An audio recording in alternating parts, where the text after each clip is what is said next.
अस्सलामु अलैकुम वरहमतुल्लाहि वबरकातुहू। मोअज़्ज़िज़ सामीन, आज से हम एक सीरीज़ शुरू कर रहे हैं कि एक मुसलमान के लिए कौन कौन सा इल्म होना ज़रूरी है।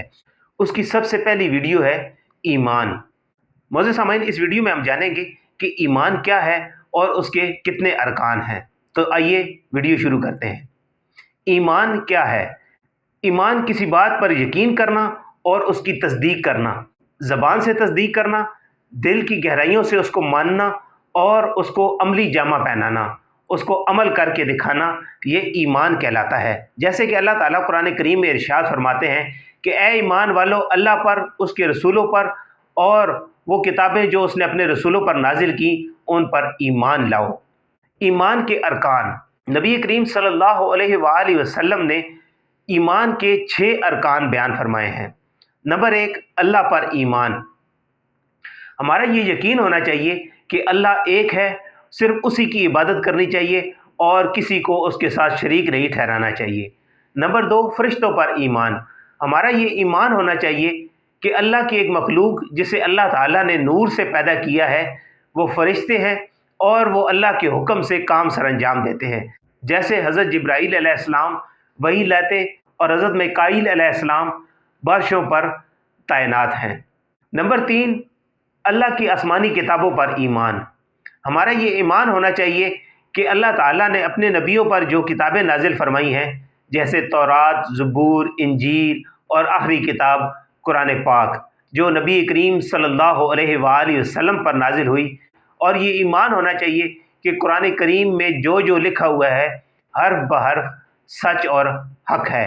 नंबर 4, रसूलों पर ईमान। अल्लाह ताला ने हर कौम पर नबी और रसूल भेजे। हमारा ये ईमान होना चाहिए कि जितने भी अंबिया और रसूल इस दुनिया में आए वो सच और हक पर हैं। और आखिरी नबी हज़रत मोहम्मद सल्लल्लाहु अलैहि वसल्लम, और ये हमारा ईमान होना चाहिए कि हजूर सल्लल्लाहु अलैहि वसल्लम आखिरी रसूल हैं और इनके बाद कोई रसूल नहीं आएगा। नंबर 5, क़यामत पर ईमान। हमारा ये ईमान होना चाहिए कि एक दिन आएगा जब अल्लाह ताला हर इंसान को दोबारा ज़िंदा करेगा और दुनिया में जो उन्होंने जो अमाल किए उनकी उन्हें सज़ा और जज़ा मिलेगी। नंबर 6, तकदीर। तकदीर 2 किस्म की होती है, अच्छी तकदीर और बुरी तकदीर। हमारा ये ईमान होना चाहिए कि जो कुछ भी होता है वो अल्लाह के हुक्म से होता है। अगर हमें कोई नेमत दी जाती है तो वो भी अल्लाह के हुक्म से, और अगर हमसे कोई नेमत छीन ली जाती है तो वो भी अल्लाह के हुक्म से ही होता है। और जब हमसे कोई नेमत छिन जाए तो हमें उस पर सब्र करना चाहिए, और जब हमें कोई नेमत अता की जाए तो उस पर शुक्र अदा करना चाहिए। जैसा कि नबी करीम सल्लल्लाहु अलैहि वसल्लम ने इरशाद फरमाया कि ईमान वालों की हालत भी अजीब है, उनके लिए हर काम में खैर ही खैर है कि जब उन्हें कोई नेमत अता की जाती है तो वो रब का शुक्र अदा करते हैं, और जब उनसे कोई नेमत छिन जाती है और वो सब्र करते हैं और अल्लाह पर भरोसा करते हैं। मोअज़्ज़िज़ सामीन, जब ईमान वाले पर जब कोई मुश्किल वक्त आता है, जैसे उसकी नौकरी चली जाए या उसे हिजरत करनी पड़ जाए या उसकी घर की जिम्मेदारियां बढ़ जाएं, तो ईमान वाला कभी भी शिकवे शिकायत नहीं करता, बल्कि सब्र करता है और कहता है कि ये रब की तरफ से मेरे लिए आजमाइश है। और जब उसे कोई नेमत अता की जाती है तो वो रब का शुक्र अदा करता है। मोअज़्ज़िज़ सामीन, ये थी ईमान की कुछ डेफिनेशन। उम्मीद करता हूँ आपको ये वीडियो पसंद आई होगी। अगर आपको ये वीडियो पसंद आई है तो इसको लाइक करें और दूसरों के साथ शेयर करें, और ऐसी वीडियोस के लिए हमारे चैनल को सब्सक्राइब करें।